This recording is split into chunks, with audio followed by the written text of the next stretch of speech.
Hey, how's it going? John from Branson Cerakote here.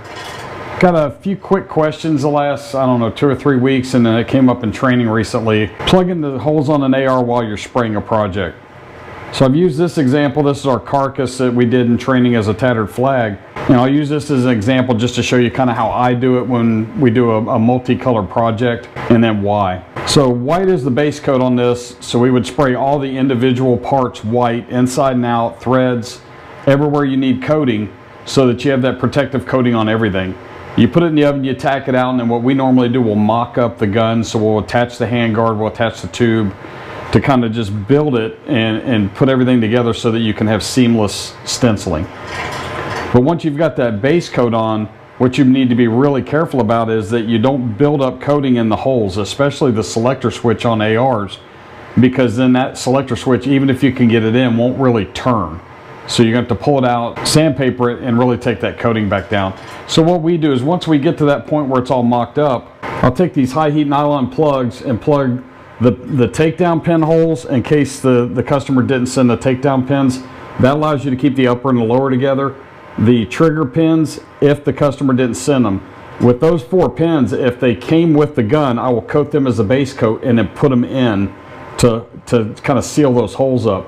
But the selector switch, you really can't put that in after the first coat, because anything you spray after it will give you a shadow where that is blocking whichever direction it's in.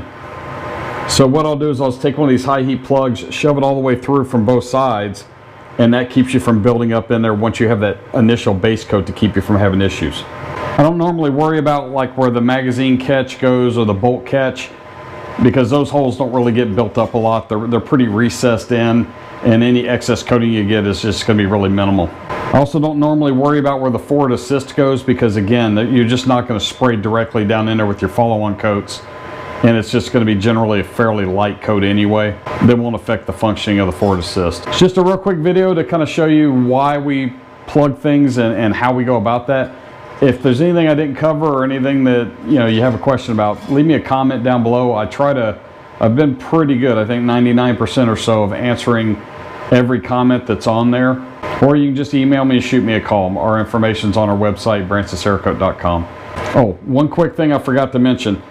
The pistol grips, if you don't have the pistol grip, they didn't want it the same color as the rest of the gun or whatever reason, and you don't have the screw, you're going to want to have, we call them just throw down screws, where there are screws, we install them for the spraying and everything else, and then we remove them before we get them back to the customer. But if you can't attach the pistol grip, you're definitely going to want to plug that hole also. So just thought about that right before I wrapped up.